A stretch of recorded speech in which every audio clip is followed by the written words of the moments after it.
Hi, and welcome to the channel, This Fantastic Life. My name is Brian, and I'm here to tell you about our second vacation of 2022. In May and early June of 2022, we took a 37-day trip out to the American Southwest, and then we came back for the month of June to celebrate a few birthdays.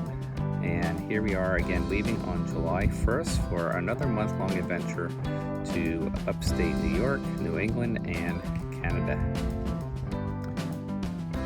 Why do we take two vacations in the same year? Well, Jessica just retired and I'm a college professor. I have the summers off, so why not? We're not getting any younger, and gotta live life to the fullest while we still can. So on July 1st, we hopped in the van and drove about 4 hours from our home in Lancaster, Pennsylvania to southern New York State at the base of the Finger Lakes at Watkins Glen State Park. It costs $10 to park there for the day, and you can also go swimming at their swimming pool. That's all inclusive in your parking fee. So we did a bit of both. We did hiking in the morning, and then we did some swimming in the afternoon.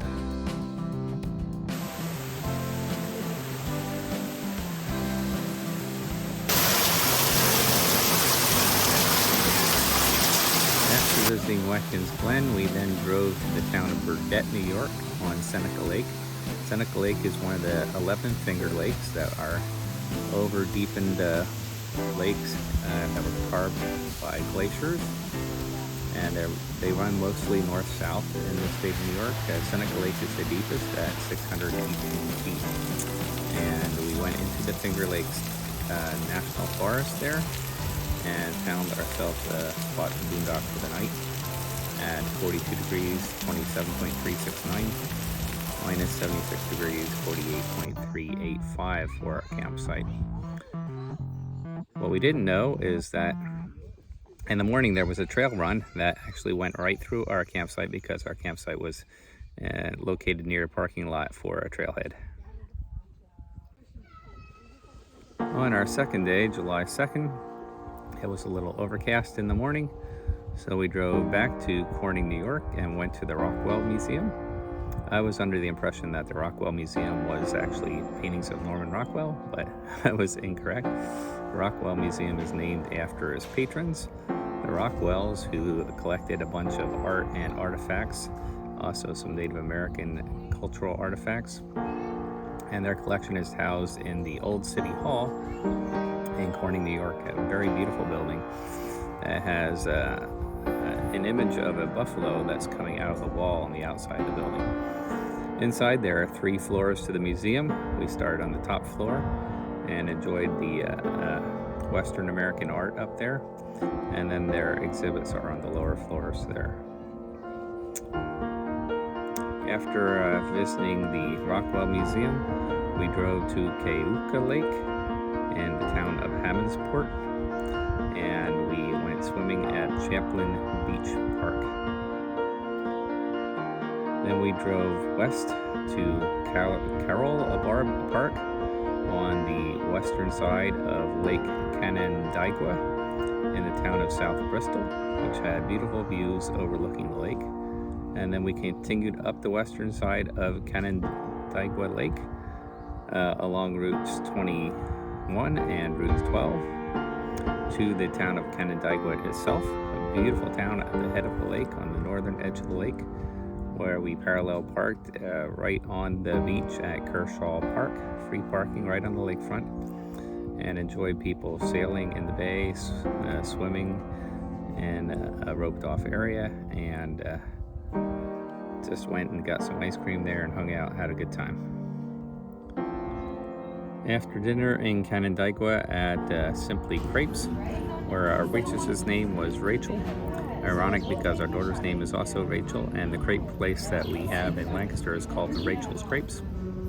Turns out it was Rachel's first independent table of waitressing, and we enjoyed our dinner there and had a very beautiful banana crepe for dessert. And then we drove on to Buffalo, New York, where we boondocked in a Cracker Barrel parking lot overnight.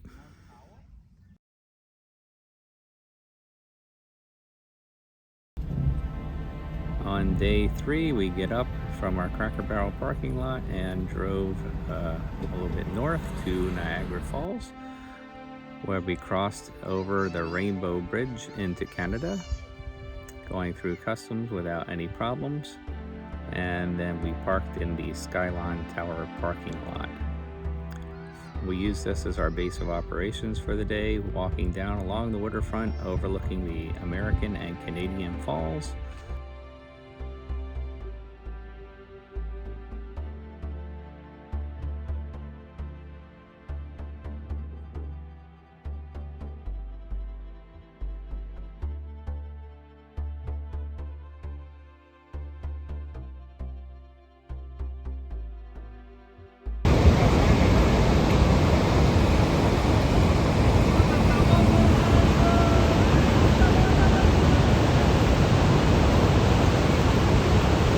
Up the Skyline Tower for a bird's eye view of the falls during the daytime. We bought the pass that allows you to have 2 elevations up and down the tower, one during the day and one during the evening.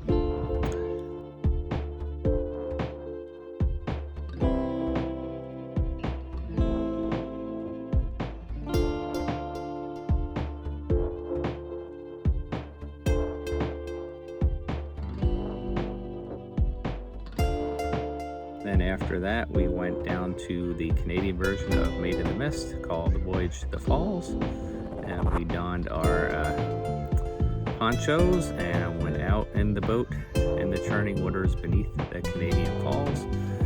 This was a bit later in the day, maybe around dinner time, and the low angle light made for very beautiful rainbows on the waterfalls.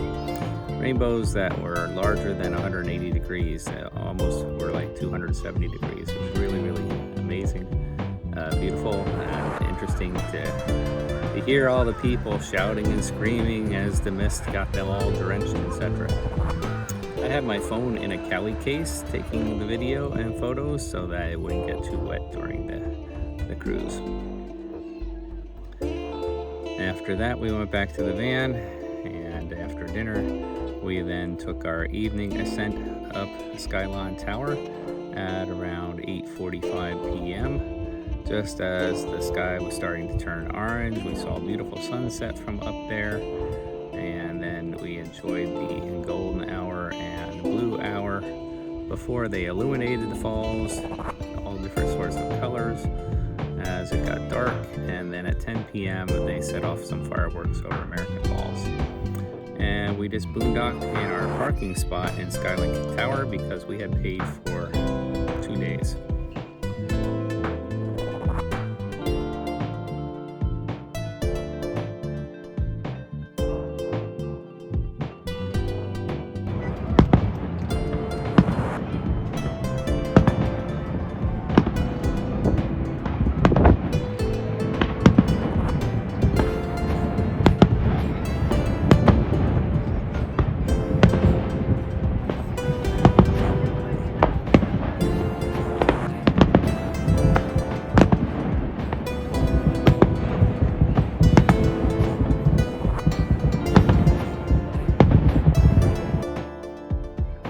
So we spent the 4th of July in Canada.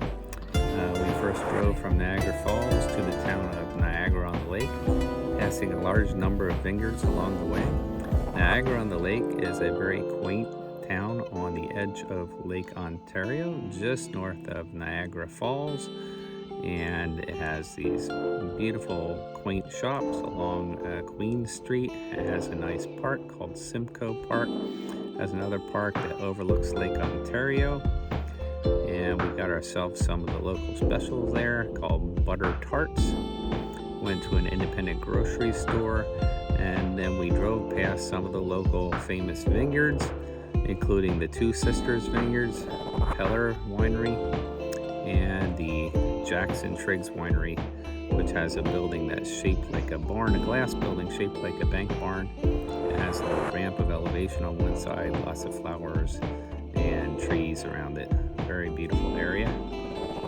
And then we drove on to the town of Toronto, which has the famous CN Tower.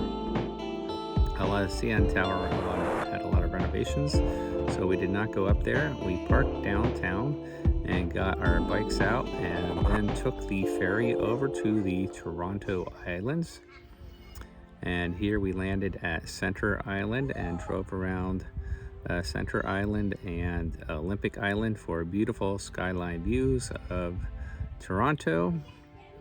And on Center Island it reminds me a lot of Tivoli and Copenhagen, Denmark, or of Nobles Grove in Pennsylvania. It's like a very quaint area with lots of kiddie rides. It has a skyline. It has, antique cars that you can drive around the track. It has a log flume, a little roller coaster, beautiful little pond with swans on it. It has swan boats that you can rent and everything like that. So we just enjoyed the atmosphere over there. There's also beaches that you can go to there, lots of biking trails. And then we got in the very long line to get the ferry back to Toronto because all the YMCA day campers were ending their day camp at the same time that we were. Managed to squeeze onto the ferry and get back to Toronto itself. And then we rode around downtown to the Distillery District and to Nathan Phillips Square.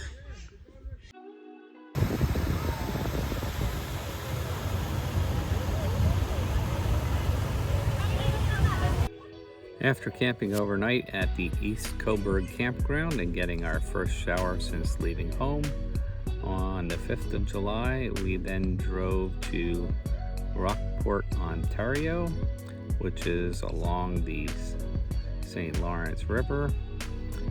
Here is the area called Thousand Islands, where there's 1,864 islands in the area of Lake Ontario between Ontario Province and New York State.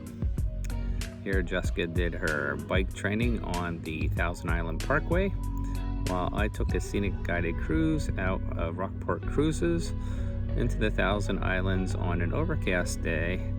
And we sailed out and around the islands, all of which are inhabited and have homes on them, very fancy, nice homes, and around the heart-shaped island, which has the famous Bolt Castle on it.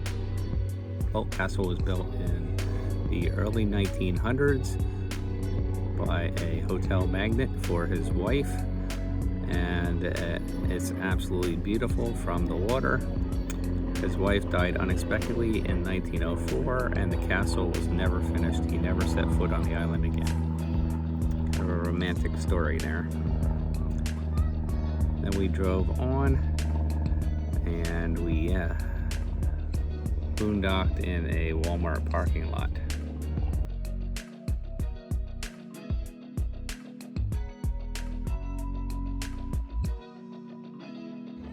Well, that's a wrap for our first few days of our second van life vacation in 2022. In the upcoming days, we're going to visit Ottawa, the capital of Canada, and Gatineau Park. As always, thank you for watching. We appreciate your support. If you're not already a subscriber, please click that subscribe button down in the lower right hand corner. That really helps us out, and it also will link you to our content anytime you log into YouTube.